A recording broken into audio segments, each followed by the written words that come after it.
Ni Cristo, I recall when I was in Monasterio de Tarlac, every now and then, during prayer time, and during meal time, and even sa among sports time, usually, ana ang among superior. Kung wala ka during meal time, sports time, or even especially in prayer time, usually, ang among superior, mutawag ka namo.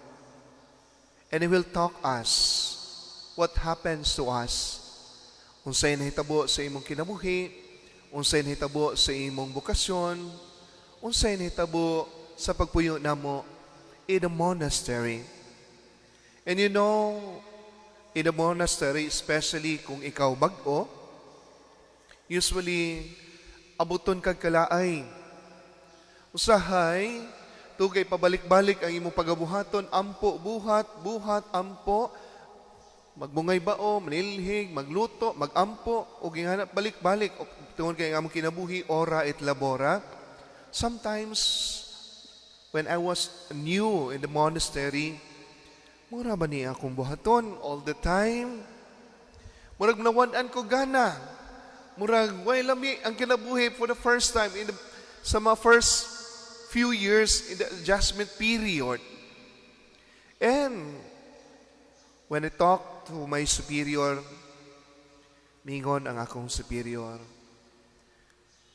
ayaw ka balaka, ayaw ka depress, ayaw kaabot og kalaay. Why?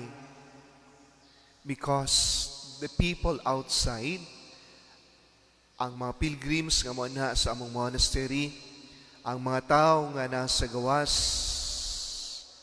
they're looking us more than the others. Why? Because mingon akong superior, kung sila makakita sa imong habito, kung sila makakita, ang katauhan makakita sa imong presensya, even wala ka mag-istorya, even wala kay gibuhat,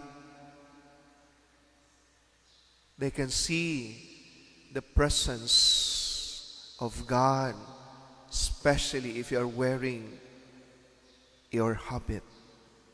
And you know, my dear friends, our gospel for today and readings for today talks about our definition as Christians. Isip mga sumusunod o mga disipulo sa atong Ginoong Hesukristo. Ug ang definition nato, isip usa ka Kristiyanos, mingon si Jesus, ikaw ug ako ang asin ug ang kahayag sa katawhan. You are the salt and you are the light of the world. Kinahanglan, dili kini mawala kanato. Kinahanglan ang pagkaasin sa kanato isip mga Kristiyanos, imausab sa diyang kita na mga pinagi sa bunyag, nahimo kitang mga anak sa kahayag, dili ka na mawala kanato. Kay unsa man ang asin, kibaw naman ta kung unsa ning asin. Pampalasa, ang asin, kung atong tan-aw sa atong panimalay, butang na to isda, binuwan, ug uban pa, to preserve, aron dili kini madunot, aron dili daling mapanos ang atong mga pagkaon, o atong gipanghikay, kinahanglan kanato ang asin. But, mingon ang Ebanghelyo, kung asin, wala nang iyang kaparat, matawag na ba kini nga asin?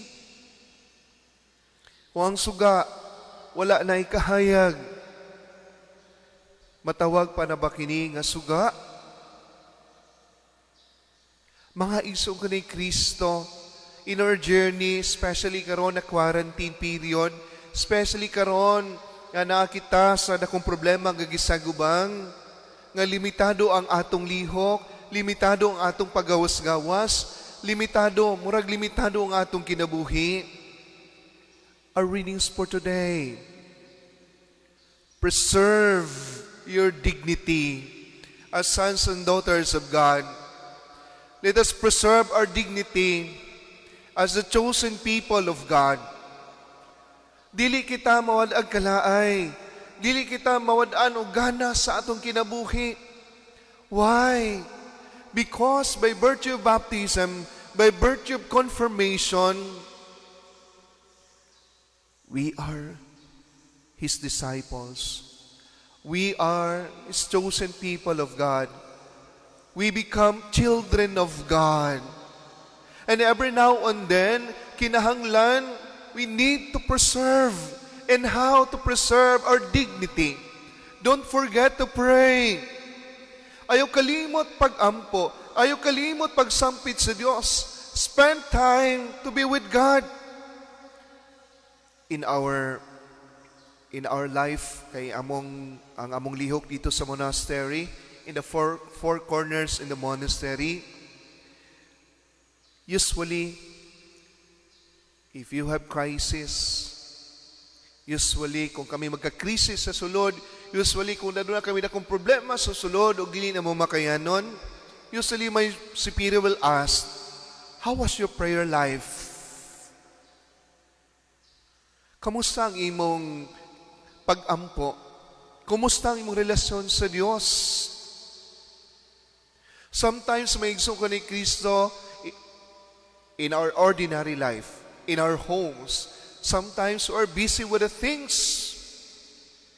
Busy ta kaayo sa pagunahuna, busy ta kaayo sa mga buluhaton sa balay, busy ta kaayo buluhaton sa pamilya. And yet we forget to spend time with God. Remember Martha and Mary. Mingo si Jesus, dili sayop na magbuhat ka, dili magsayo magkuri-kuri ka sa iyong panimalay. But there is a beautiful word, Jesus, from Martha. And Jesus said, Martha, choose the best position in life. To be with Jesus, to be with God, spend time with God. Ikaduha mga igsoon ni Kristo, ikaw ug ako ang kahayag sa katawhan. Sometimes manggod because of careerism, tungod sa atong career nga gusto itong maabot, gusto na itong makuha nining kalibutan na ma-attain sa atong kinabuhi. Sometimes, ang atong ginuhuna, wala na ang kahayag sa Diyos. Ang mihayag na sa katilingban, ang hayag na makita sa katauhan, dili na ang kahayag sa Diyos. Ang ato ng kaugalingong kahayag, ta sa kayong tanaw kita sa atong kaugalingon, ta tungkol kayong daghan na tag na-attain sa kinabuhi, usahay, we shine in our own. Wala na to ipadayag ang kahayag sa Diyos. Remember the moon. Tanawa ang buwan. Ang kahayag sa buwan nagigikan sa adlaw. Ang buwan nagapamatuod nga ang iyang kahayag hinulaman gikan sa adlaw.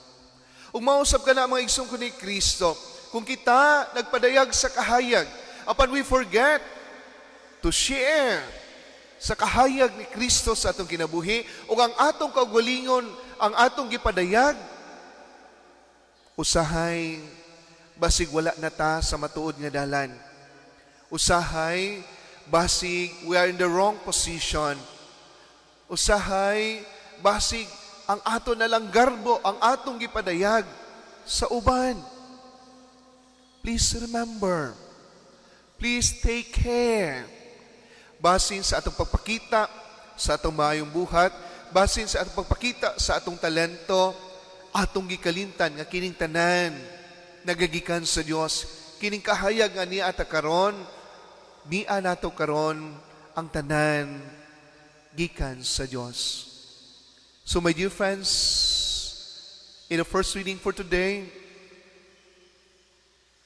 ang kapobrehon dili maoy babag aron mahimo kang asin ug kahayag sa katawhan sa Dios. Kung atong nadunggan ang byuda sa unang pagbasa, atong nadunggan bisan sa iyang kapobrehon. Kaya ang byuda sa unang panahon, dili man pareha karon nga nanay mga pensyon, dinadaghan kayo nga daghang mga allotment. Ang byuda sa unang panahon, nagdepende lamang kung hatagan kini sa iyang anak. Ang byuda sa iyang panahon, malingkamot og iyaha.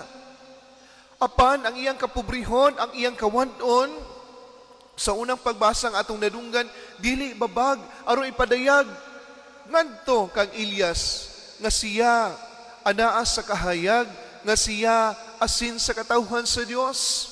Just imagine, byuda, usa na nakakumkom nga harina, and yet, because of that, iyang gihapong gi-share ang iyang grasya ngadto kang Elias. And because of that, adunay siya blessing nga nadawat gikan sa Dios. So my dear friends, may kaigsunan ko ni Kristo, again and again, dili babag nga kita mo share sa atong blessing. Dili babag nga kita mo share sa atong kagalingon sa uban. Kaya dunay panultihon, walay dato, nga wala nagkinahanglan, wala usay pobre, nga walay ikahatag. So again, as we continue in this Eucharistic celebration, as we receive the body and blood of Christ, remain in the love of God. Remain your vocation. Remain your identity. Remain in prayer. And light up your candles. And light up